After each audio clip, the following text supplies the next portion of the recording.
Hello, hello, hello. Today is Monday, June 23rd, 2025. Um, whew, it's been quite a while. I mean, not a while, but a few difficulties. When I say quite a while, oh, it's been a while. When somebody say, oh, it's been quite difficult for quite some time. That's what I mean by it's been quite a while. But um, yeah. So this is the Adroit Living session of the Erudition Network. I'm just really off my, um, kilter a bit with this. It's a lot going on. It's been a lot going on. If you're a frequent viewer, you know what's going on. And if you're a new viewer, I really appreciate you for tuning in. This is a live interactive stream where we talk about a lot of different things that have to do with our mental health. And I'm going through some issues right now. My aquarium back here, which is one of those things that I have as a coping mechanism to help me balance out mental health and stress and all the things that I go through in life, is leaking. So it's really bothering me. It's really throwing me off. And I got to get back to business. So soon. So but Mark is a custom aquariums manufacturer who did the aquarium. They're aware. They're going to figure it out and get back to me with the date of when they can replace this whole thing. And that's going to be stressful in and of itself. But I'll be happy when everything's just over with. This is getting really ridiculous. You can find out more about that if you want to see more details. You can see more details. You can go on Facebook and find me on Facebook. And then I also linked in my TikTok videos. I forgot to grab those here so I can show you. Teddy, can you grab a picture of that and so I could share that here? I'm just really a little bit behind because it's just really been bothering me a bit. So let me see if I can just take the photo myself and send it, and that way it'll be easy for the guys to upload it in the background. So you can see all the updates with the aquariums and how I did everything, and we'll talk about the business aspects of it and everything. But I like to talk about the things that affect us, our mental health, because a lot of times people in corporate America just was not, well, here in America, what corporate America was not making the positive correlation between how mental health impacts profits and gains in organizations. So it was of utmost importance after I completed my industrial organizational PhD dissertation, that I go directly into that to address it and trying to get that trending and popular so that people will have a better understanding of the significance that mental health plays on profits, gains, investments, and things of that nature. So, but it's been a lot going on. So it was like difficult to talk about, things that I wanted to talk about, because there's so much going on with current events. Then there's so much going on in my personal business and life. So it was like too much to just unravel everything. So I try to tie in everything and give a little bit at a time. And it's really helpful to have that aquarium behind me, because I don't like doing Zoom meetings or, oh yeah, there's the photo. You can go to that TikTok. Thank you, Teddy. Go to this TikTok and see more about the aquariums. Okay, Teddy, you can, thank you. I appreciate that. So there's been a lot going on. So I have different social media platforms. So I had to create one that I could share with the general public. So you can go on that TikTok to see more about the aquariums. And if you find me in other places, you could go there and check out some things that I've done. But I like to keep things separate because I have a lot going on, and it's easier to keep things together when things are so compartmentalized that way. That way, if you know who I am or you call me by a particular name, I know where you know me from. So it makes it a whole lot easier for me. But anyway, Enough of my mental health. um, I was looking at current events and I saw how a lot of people in social media were saying that there were like about 60 or so South Africans who were given citizenship to America, and they were I don't know if you want to say migrated, but they were let in here to America. And I thought about it. I was like, wouldn't it be funny if those South Africans who Trump, rushed in to validate as citizens voted Democrat, because Democrats believe in due process, regardless of, politics and past misguided misgivings of individuals who were doing what they needed to do in order to survive. And the reason why I thought that was funny is because it's a bit ironic given the, similarities we're seeing with ICE after the 2025 presidential election. So a lot of people are watching these things. I'm not trying to indicate or imply anything or, but I'm saying a lot of people are watching what we're doing here in America because we are the leaders in the global economy and trade. So it's like they're watching us and they're saying, well, so they know a lot of people are saying, well, a lot of people are switching parties now. So, it would be ironic. So, thinking ahead and seeing how businesses do what they do is they look at how things are going, how things are trending, and they're saying, oh, okay, we'll adapt. And this is what we'll implement in order to move forward. So they're constantly adapting and making some changes and maneuvers to adjust. It's just like the human brain does those things so that it can cope with stresses and different changes that they need to in order to survive. But today I want to talk about immoral business practices and how it's now led to protests and profit losses. Because we're seeing a lot of times now where white corporate America business morals try to be like the morals of organizations overseas. Now, quite some time ago, I was writing about how American business models are very much different than the business practices that you see overseas. A lot of the times with the businesses overseas, you'll see the morality very high.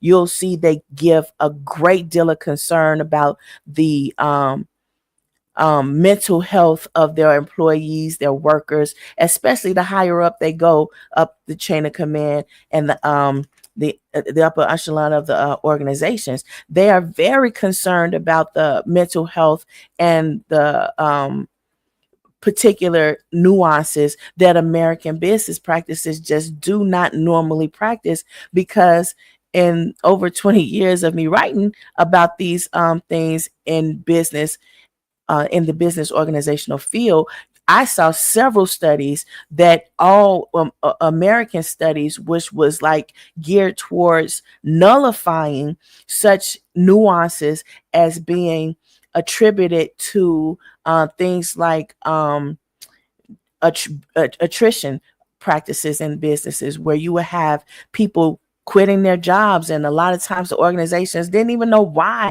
the people were quitting the job. They just knew that they had high turnover rates. They just knew that they had problems with retention and retaining workers and trying to get people to maintain their interest in the organization, and they had no idea why, because all the studies were being catered to present a concept that it's okay to have immoral business practices because you're Americans. You can do whatever you want, but that's not true, because there's a global economy and there's a global trade that's going on. And that's why it is very vital to any organization that wishes to thrive to have moral business practices, because you don't want to have profit losses. You're in business to make money, not lose money. So making the connection to understand how mental health is directly associated with the organization's ability to gain profits is in my opinion, right now, with all things that's going on with these protests, it's obvious now. It goes without saying that it is a direct positive correlation that, yes, if you mess with people's mental health, they're going to mess with your money. If you mess with them and say, oh, we're going to do these things and we're going to have these morals implemented into the process that wasn't normally there. It wasn't um, innately in the system because the system wasn't created to be inclusive.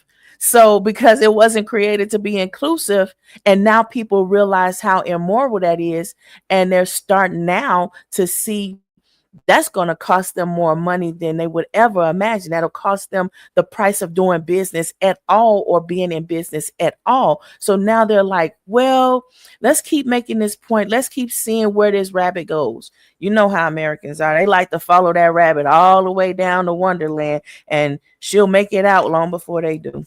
But anyway, um, so what we're seeing is more often in America, we're seeing protests against American organizations for blatantly immoral business practices. And in my industrial organizational psychology PhD dissertation, I highlighted several immoral business practices that Americans practice.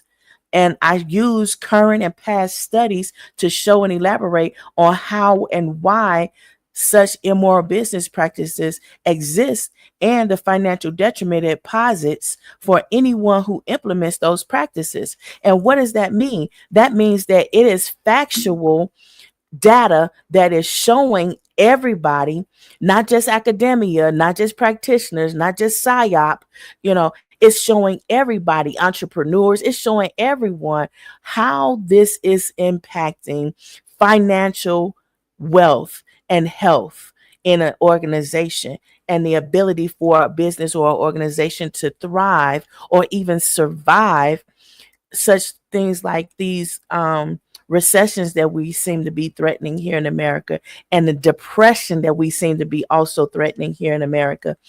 It's the matter of the fact that when we ignore the nuances, because that is American business practices, when we ignore those nuances, we've opened the door and opportunity for other organizations to come in and say, hey, I know what they're doing wrong.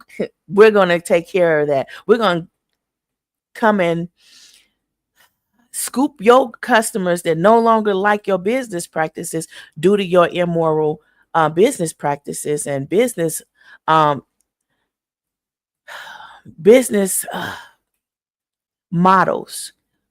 Mainly, why do I say that? Because a lot of times businesses, they're copying what they believe are successful business practices from someone else who has practices that have done exactly that thing, and they gain money from it. They gain profits, and they're not losing money. That's why it's really important that a lot of people are watching what's happening with these protests with Target, these protests when they happen with any organization, especially when they're on the higher tier of the Fortune 500 organizations, or even Fortune 100 organizations. And you might not see it with a Fortune 100, a higher up organization, because a lot of times those organizations consider themselves too big to fail, and they'll just get ahead of it by watching smaller businesses or businesses that are ranked lower in that business market. They'll watch what's going wrong with them, and they'll hurry up and adapt. They'll change. They'll be like, oh, that's not doing them a positive service. So what we're going to do is we're going to take note after that and use that to tell the temperature as to how we are going to continue practicing businesses, thus, henceforth. And a lot of times studies, they are the ones that's attributed to finding out, taking the temperature of the consumer, people who want to purchase, or how they're going to purchase and why they're purchasing. It's studies that's being conducted that's taking that sort of temperature via surveys. But now, because of these practices that we're seeing is so often in the news, it's like they don't need those studies to tell them anything. They can see for themselves. Investors can see for themselves. Stockholders can see for themselves. And it's no longer one of those things that's kept behind closed doors, because even Fox News is like, we're not going to do it anymore because we're losing viewers. We can't afford to keep um, burying the lead. We have to tell people what's really happening, and we have to look like we are for the people. So we have to report what the people want to hear and the truth, the facts, is instead of saying we're going to keep twisting the narrative and telling people what they want to hear because that's why we believe they're tuning in. No, that's not why they tuning in. They tuning in because they really believe you got the scoop and you're going to tell them facts and help them to make plans and provisions towards goals that they really desire to have, such as gaining profits. That's the only reason why investors and stockholders are doing, conducting business the way they are and staying with the companies they stand with, because they want to make money. They're trying to make profits. They want to live, and you can't live if the money that you thought was going to be available is not available.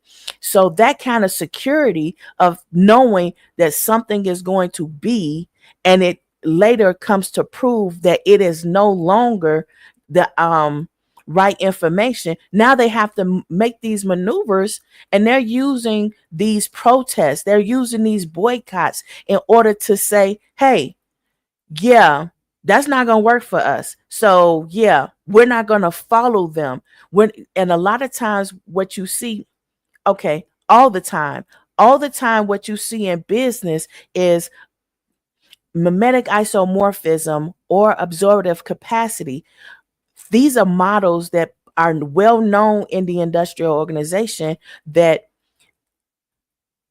creates the reasoning, the logic as to why business practices have these particular practices, have these particular moves, this language that they do, and why they're functioning the way they do.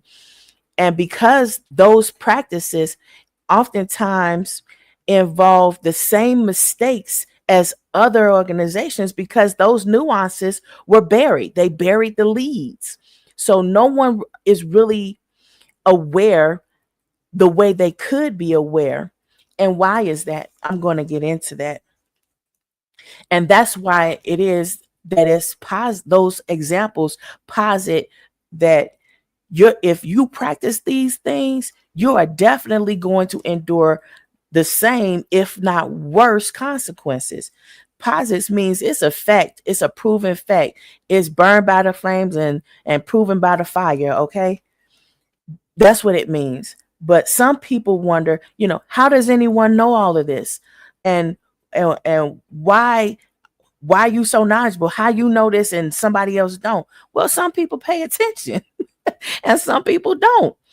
Some people feel like, okay, well, those little nuances, I don't care about somebody having to go take care of their parents. That's what a lot of organizations said. But those nuances were detrimental to the mental health and well-being of their worker. So that's one of the reasons that contributed to high turnover rates. And the organization was like, okay, well, we'll recover. But they didn't recover because the mental health of the investors and the stockholders didn't recover, because now they're losing their investors, because those investors are like, we can't ensure that you're promising what's going to actually be made to fruition. So the expectation is there and you're not meeting the expectation. And that is caused a cognitive dissonance, which made everybody say, we can't fool with y'all. We got to do something different because you're losing money. And because you losing money, just like a sinking ship, all the rats are going to leave. Everybody want to survive, going to leave. The rats will be the first one to know. That's all I'm going to say, because they know stuff.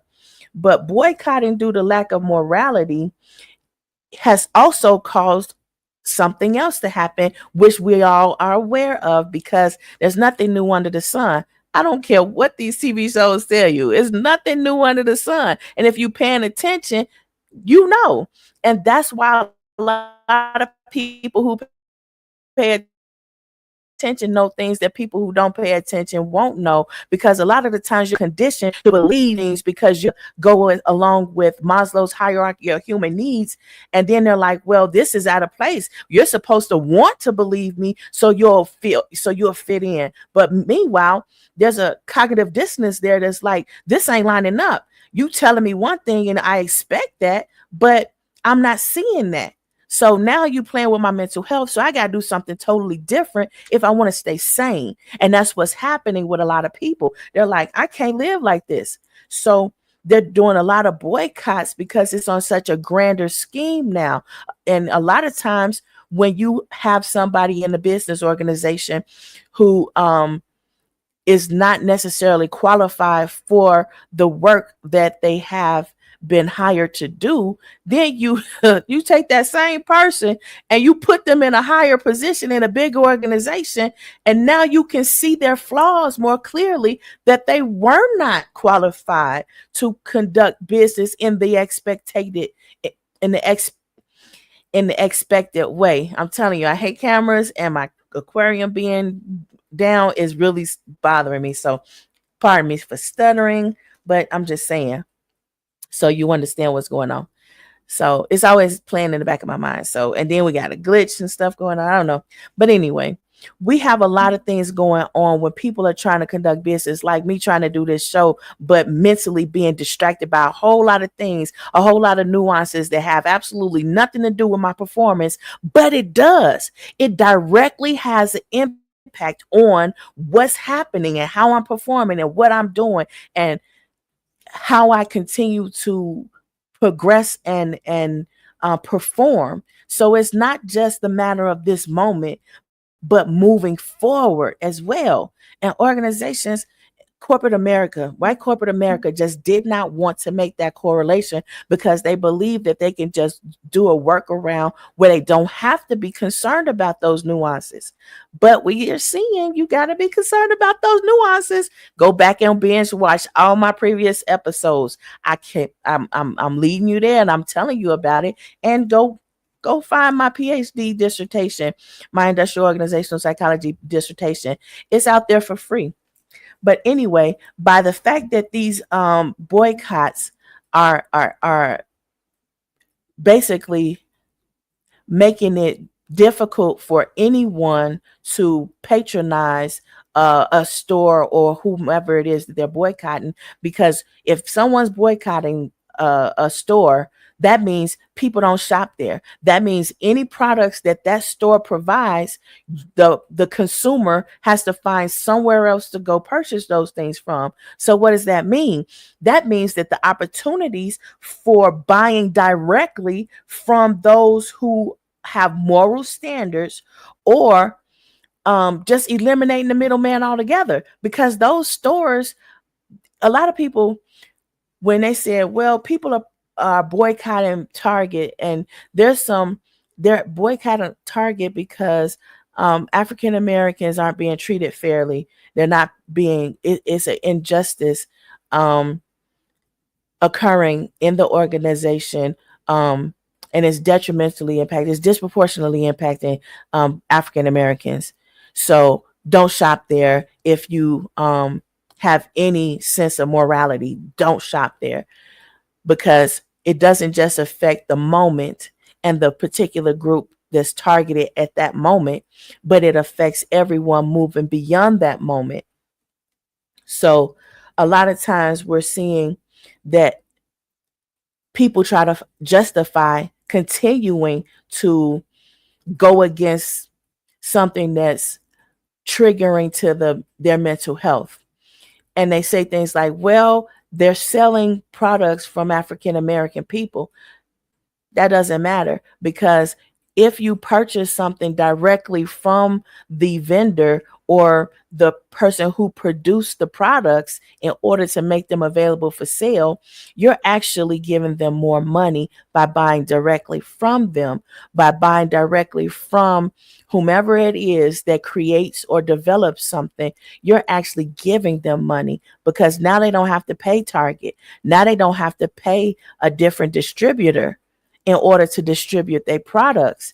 So when people find that out, it really disturbs their mental health because they're like, wait a minute, I trusted the information that you gave me that if I support a place that's being boycotted, then the African Americans who are being who have their products being distributed from this particular location, then they'll be helped. No, no, they, it doesn't work that way. And in order to understand what this is, what I'll show you. You see this $10, right? You see this $10. If I was to try to trade this $10 and use somebody to help me to trade it because they know who wants this $10, but that person is going to charge me money in order to make that transaction for me because they have the information. They know how to reach the person that wants this $10. But guess what? I don't have a choice now. So I got to find more than this $10 in order to pay the person who is going to help find the people who want this $10. So now I'm losing money because I'm trying to give that person this $10 bill, not extra. So that's what we see when we see a distributor distributing for a vendor. That's what we see when we look at Target and we see African Americans trying to do business by selling their products there and having their products be distributed from Target so that it's accessible to the customers who and the consumers who want to consume the products. They're losing. They're actually losing money because they had to pay somebody else.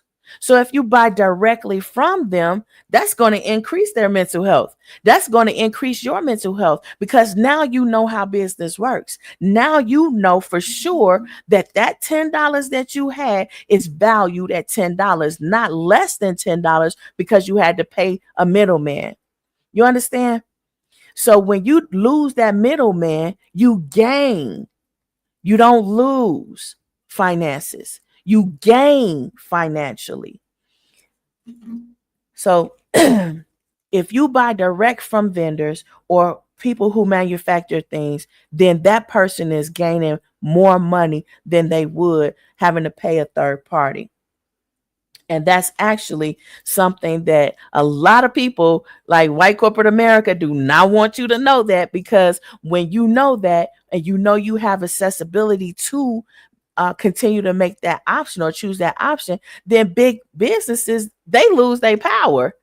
They lose their buying power as well. Because remember when mom and pop shops used to exist and you had the ability as a consumer to purchase at a mom and pop shop or purchase from a big manufacturer, big business. And everybody was like urging everyone, please don't buy from big vendors. Please buy from mom and pop shops, because when mom and pop shops go, we're going to be out of luck. Well, that's why we're here now. That's why we understand. We paid attention. So we know how those things work. So what you do is in the reverse, you got to understand that that's the same way it's going to work in reverse. When people stop patronizing and stop purchasing things from these big vendors or these big distributors, then you go and buy directly from the vendor. Then guess what? They lose their power. And now mom and pop shops exist again. And how did mom and pop shops even start in the first place? Well, it started from entrepreneurship, from big organizations who, let's say, for example, had these kind of problems with conducting moral business practices. So even when those mom and pop shops had all of their customer base, all their clientele, they had it. And then they sold their company to the big organization because they had to, for whatever reason. But the bigger organization only was able to retain those customers and consumers because they offered the product, not because they had reason for the customer base to be loyal to them. It was just simply because they had the product that the people were looking for. And then because of the immoral practices that transpired during the time after they felt privileged to do whatever they wanted because they have what you want, they lost those customers, even though those customers still highly desired those same products. They went with a different product because nobody's going to deal with their mental health being toyed with for long. And that's what we're seeing. Go revisit the episode that I did called Global Black Wall Street, where I'm talking about the idea is to shop with black tie reputable type organizations who have those moral business practices. A lot of times it's hard to find that, but in the wake of all of these boycotts and protests and these immoral business practices from big distributors, we're seeing this whole global black tie, Black Wall Street, which is more of a black tie business practice. We're seeing a global Black Wall Street happen right in front of our eyes, even though the very first Black Wall Street was destroyed a long time ago. It's not gone. It's still alive and well and thriving, but now it's happening on a bigger scale. Everything happens for a reason, and just because it's a dark cloud and it's gloomy doesn't mean there's not silver linings. I'm just saying, a lot of times those are the reasons. These unique oppressions, go back and watch some of them old episodes I did. Those unique oppressions offer opportunities that we would not otherwise have seen and noted. So yeah, when people play with your mental health and they twist narratives and stuff, it's just opportunity knocking. When people tell you no, you can't do whatever it is you need to do, and you know you're doing something that's right, it doesn't mean no. It just means they are not going to be in on whatever you are doing. That's all. Excuse me.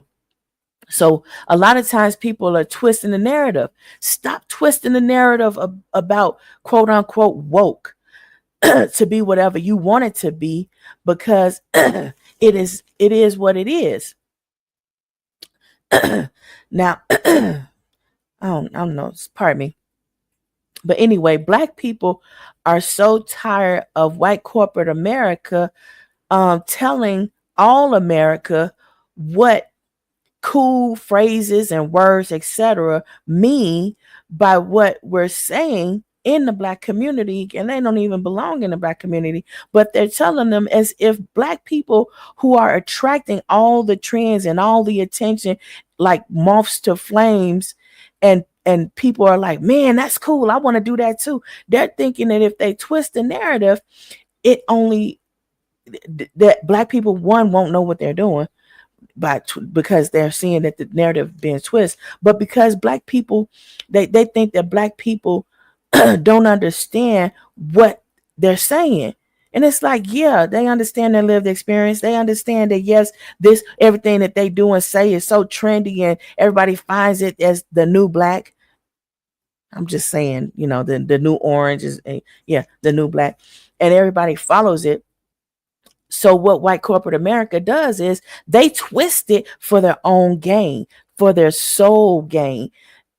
So no one else outside of them gains any kind of profit. And that has been a major problem in the business practices that we've seen in white corporate America. And it's being loudly broadcast via the protests and boycotts that's currently going on right now. Again, you could binge watch my previous episodes where I do a much better job at explaining it. But mental health and centuries of black fatigue says no more. And I tried to explain it in a previous episode why you have the centuries of this fatigue where Black people are saying, we're tired of this. We don't want to, you don't have to explain it to, and twist the narrative and do all of that. It's not just Black people either that has Black fatigue, which is being seen in social media, where a lot of people are saying, well, we notice all of these false claims about the African American people, and we're upset about it. We're seeing they have more loyalty and love to people despite their differences than people who look like them. That's not me saying it. That's social media. Go check it out. They say things like lazy Black and brown people don't have jobs. What? Make it make sense. Let me try. But you mean to tell me Black people are lazy? Black and brown people are lazy, right? But they can be entrepreneurs, successful entrepreneurs, because they know the work. How do they know the work if they lazy? I'm just saying, they know how things function properly. So they don't need jobs which marginalize them, like before they realize they could make more money directly by working for themselves, meaning being an entrepreneur. It's like white corporate America hated when people call themselves entrepreneurs and they're trying to maintain a 9 to 5 and open up their own business so that they can work for themselves. So they would say, you got to dedicate all your time to this organization, or you got to be somewhere else. You got to find work somewhere else. So a lot of people would go into business for themselves quietly while they hold down their 9 to 5 working for someone else. But a lot of people would say, oh, they lazy. And that just was not found to be true. And Black and brown people could not afford for others to do the work for them. That was a unique oppression that they had to endure. They were uniquely oppressed in that way, because white corporate America could find other people to do the jobs for them. So they didn't have to learn the work. They didn't have to learn the business model. They didn't have to learn how the little machines work and how the computers work and how to program a computer and how to program the different programs and software that's on the computer in order for the computer to work. They just get behind the keyboard and start pushing buttons, and when it don't work, they call somebody else in there to do it for them. And those are the people that they call lazy. Those are the very same people they say in the business evaluations, where in the workplace, those are the people that's getting the low evals, the low work evals, because it's profitable for them to twist that narrative in that way, just the same way as they twist everything else, like the word woke. I'm just saying, go back and watch my previous episodes where I explain it a little bit more, but I try to work within the time I have for each episode. So that's why I refer other episodes. But Black people are not stupid. They are not lazy. And that's like, even if it looks like it, and it looks like it because someone else is controlling the narrative. Someone else is telling you what to think, believe, and feel, and what to perceive from what it is that you're seeing. That's wild, right? That's what's wrong with mental health. Those are the nuances that's disrupting desirable mental health and strong mental health, because it's tearing you down, because you don't know what to think. You know what you see, and you know what people are telling you, and there's no alignment in it. I'm just saying, because that narrative financially benefits white corporate America, because if they can get you to believe that, then you'll be dependent on them instead of going directly to vendors or going and seeing the flaws that those organizations have and create your own business where you can do that thing too and make up for what it is they lacking.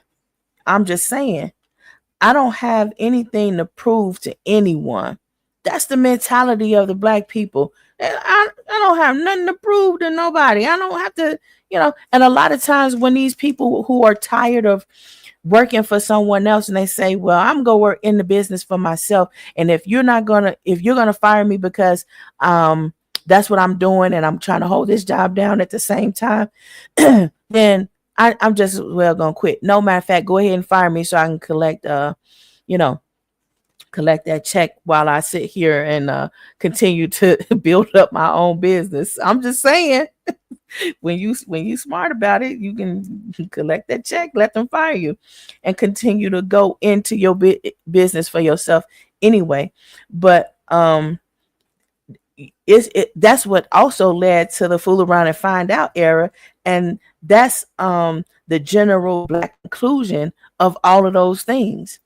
They're like, okay, because I don't have the a lot of people in the Black community, they're like, I don't have time to keep explaining myself, one, two, repeating myself, and one, I'm too grown to explain myself to anybody anyway, because guess what? I didn't ask your permission, and I don't need your permission.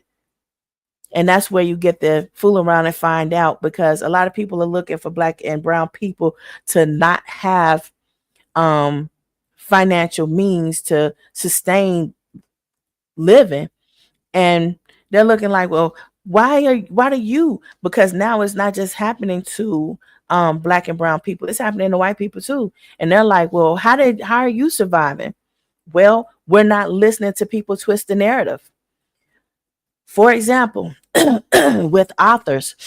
So authors, it depends on who you're listening to. Let's call that the author. And it's the author versus everyone else, right? So it's us versus them.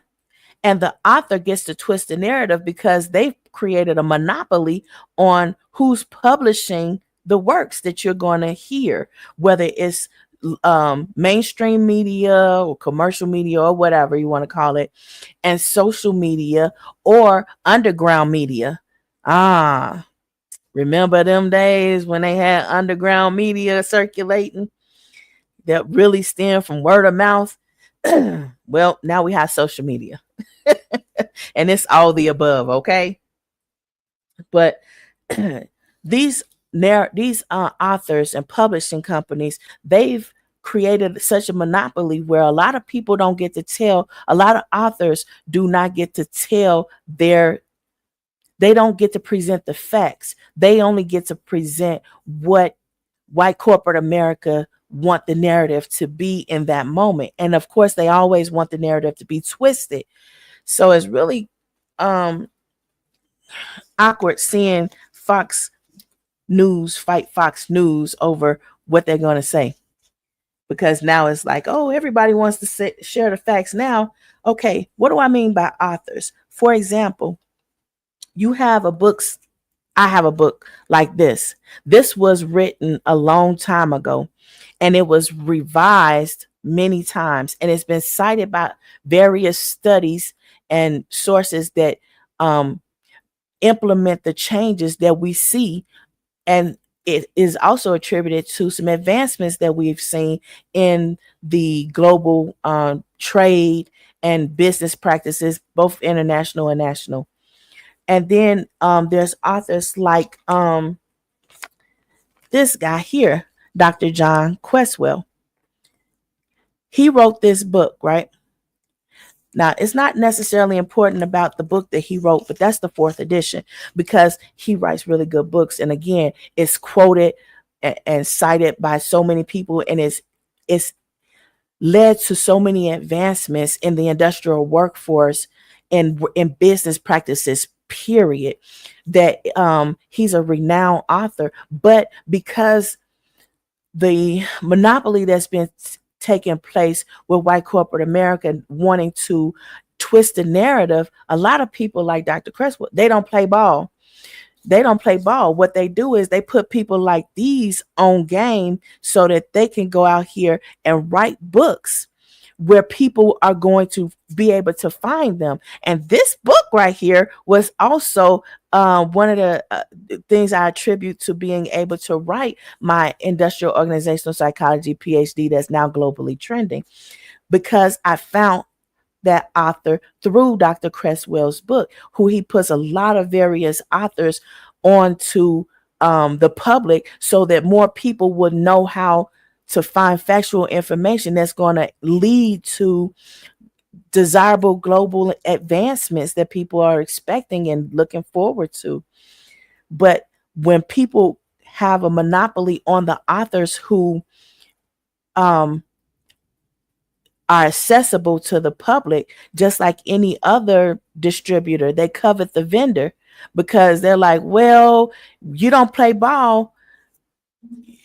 I know you want to give that $10 away so you can make money, but you're going to pay me a lot of money in order to sell that little $10. That devalues the original worth of this $10. Now this $10 is worth maybe like $4 or $5 after you finish paying the middleman, because he trying to introduce you to everyone else. So you see, that dissertation that I wrote, for example, it's going out globally, but because the people, they put this monopoly on how you can access the author, how you can know who that author is, how you can know who the vendor to these particular, how you can know the source, the creators of these products you want to consume, that's going to advance your life, because they have a monopoly on it. They can do whatever they want. And a lot of people are saying, with these protests and these boycotts, they're saying, we're not having it no more. We know what you're doing. We see what you're doing, because y'all eating your own, because you done ate everybody else. You have nobody else to eat. So you telling on yourselves. And you thinking that it's going to be okay, but you are the ones who were hindering advancement. So it's difficult for anybody else to tell you how to advance moving forward, because you were the one that was hindering yourself from advancing. So while you putting out twisting narratives and putting out false information saying that particular people are lazy or stupid because they're not playing ball with you, it doesn't mean they're lazy or stupid. And because you covered who they are so nobody else has access to them, they put their self on. They'll put their self out there. They'll be seen. They'll be found. They'll be able to enrich the environment without your middleman help. That's what we're seeing with these protests, because a lot of people are tired of the mental health problems that they're having. They want to improve their mental health. So even if they lacked, the ability to understand that, what they do understand is money.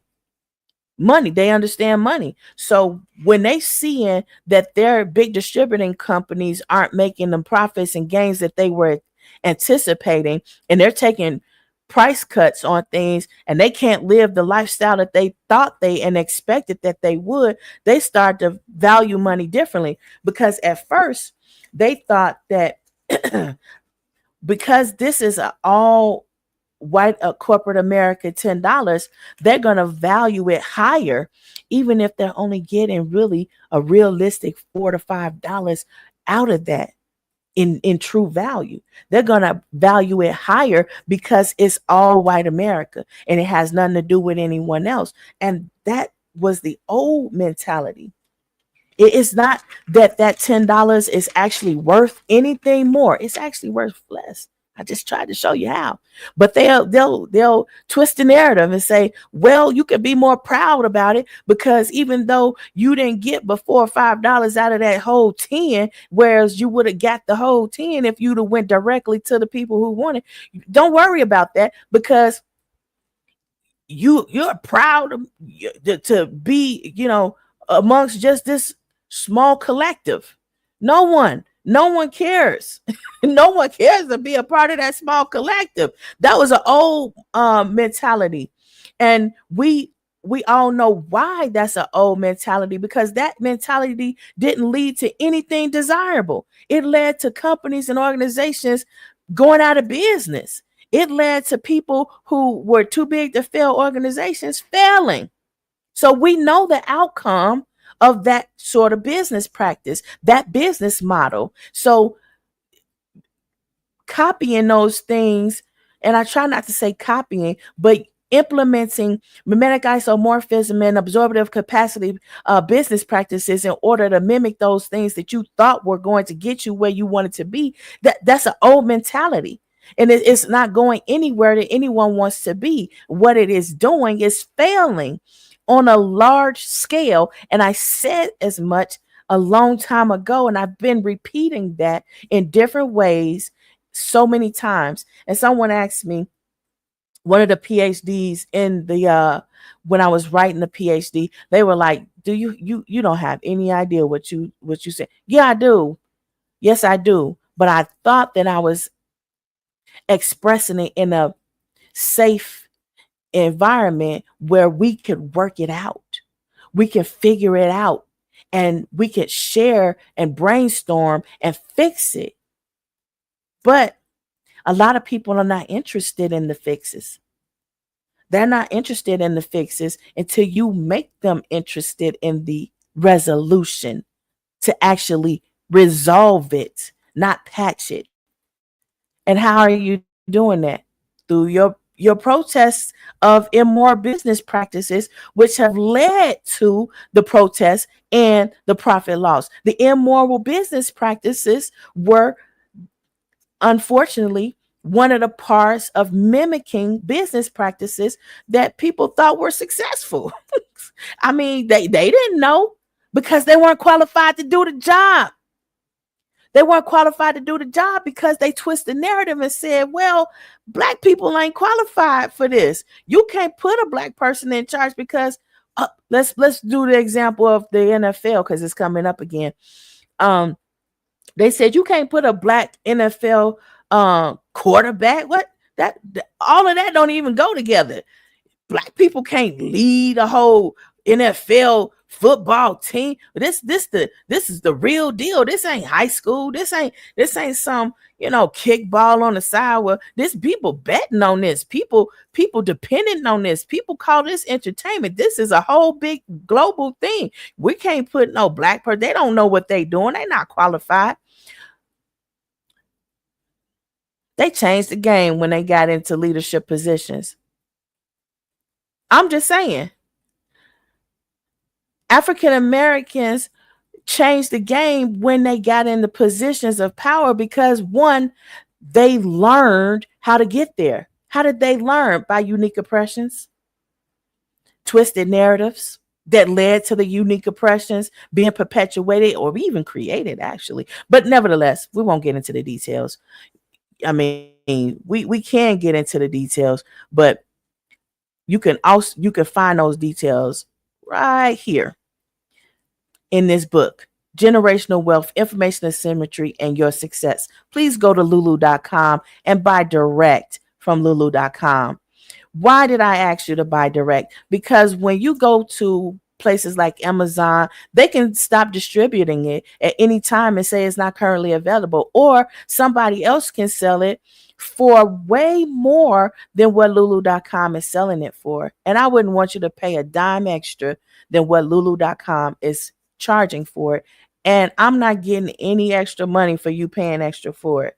So you want to know more of the nuances, and I'm running out of time to say it on this show, go and purchase the book, Generational Wealth, Information Asymmetry, and Your Success. And that's what it looks like. Once again, go buy the book. And then if you don't understand something that I wrote in there, and you will understand everything I wrote in there, this show exists. So come on, ask questions, and let's talk about it. But there was another thing that I saw in social media that was a twisted narrative. That's a lie, blatant lie. African Americans are immigrants. No, they're not. African Americans are not immigrants, and they know it, and they will not assimilate to that twisted narrative.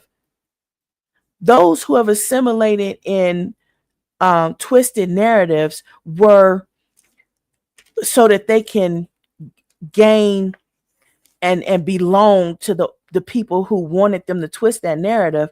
They're having some mental struggles right now, and those mental struggles are leading to protests as well. I'm just saying, because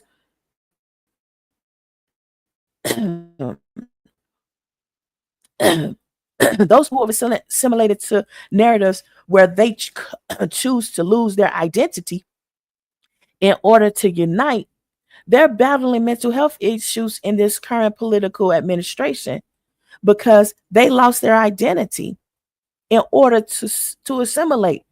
And allow their narrative to be twisted. And then once they were used, they were tossed aside. They didn't see it coming. They didn't see it coming because they let somebody else tell them there's something new under the sun. This is new. This is happening new. This is news. No, it's not. No, it's not. How did somebody else see it coming who tried to warn you? Don't do that. Don't go down that way. How did they know? They were paying attention because nothing is new under the sun. You just got to know when to take the advice of someone who is trying to help you and don't want to profit from you, don't want to take from you. They just want to help you because they understand the true value is a human soul, not anything else that can perish just because it burns. I mean, think about it. They say if people don't do right, they go to hell and they burn for an eternity. How can you burn for an eternity? I can burn this $10 right now, and it's not going to take an eternity for it to burn and perish. It's going to take a few seconds, and I'm going to cry for every one of them seconds because that's $10. But a human soul can burn and never perish. Come on now. That's valuable. That's invaluable. I'm just saying, maybe I'm the only one to see it that way. But you need to be individuals and unite as you identify as who you are, not what they want you to be. Don't assimilate. Don't twist your narrative and don't allow your narrative to be twisted because it's more valuable for you to be an individual and unite, having maintained your individuality, than to have saying, oh, well, what for example, I see a lot of church people say things like, oh, I forgot, I forgave, and I forgot and I forgive, and that sort of thing. And it's like, that's not true. And no power is in that twisted narrative. You remember, but you, in spite of remembering, you forgave because that's divine. So don't take the power away from your individuality and the fact that you're able to overcome these nuances and advance. You understand? Don't twist your narrative. Why is mental health so important? Well, mental health is a driver. It's a driver. It's like the glue that gets everybody everywhere they want to be, and it's sustainable. There's no other logic. There's no logic in this. Oh, well, I made money. It's no logic in that. That money depreciates, like I just showed you in this episode. It depreciates depending on the purpose. You go and buy a car. It depreciates the moment you sign the papers. It is yours. Now you have ownership. It depreciated in value. It's very few things that do not depreciate in value just because you have ownership of it. For example, this aquarium did not depreciate in value just because I owned it. It actually increased in value because it has so many uses. I'm just saying, a lot of people understand how business works, and they understand that the nuances of that business working properly and profiting from that has everything to do with your mental health and well-being. People overseas have been knowing this for a long time.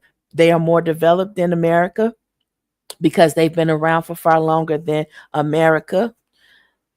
I don't know what it was called before it was renamed to America, but maybe it wasn't called anything, and that's why they were able to rename it, just like the Gulf of America. I'm just saying. I'm just saying. You have to find a way to balance your mental health. And I know I've strongly suggested getting an aquarium, even though right now my aquarium is really stressing me out in a time where I really need to be strong. But it's not that it can't be resolved, and hopefully it will be resolved really soon. But it's the matter of the fact that All of these mental disturbances have led to immoral business practices being justified to be spread through white corporate America as if that is the only method of doing business. And now you're seeing protests and profit losses like you would have never imagined before. And if you're a stockholder, an investor, or stakeholder, and you're watching your money dwindle away, I cannot say how much I am so sorry to see that happening. That you can't even sell your stocks because you'll never make enough. You'll never make no money. You probably won't even break even if you try to sell even now. But if you are trying to sell, I strongly advise you do, because some organizations that's too big to fail, and they failed. A lot of those stakeholders and stockholders and investors wish they would have, on the first sign that the ship was sinking, they wish they would have bailed out. These are the signs. These are the signs. When people keep doing these things, and go back and watch my episodes, they create these immoral business practices, and then they may lose their job, but that same person will go to another organization and do that same thing, the same thing. Why? Because that's the same person.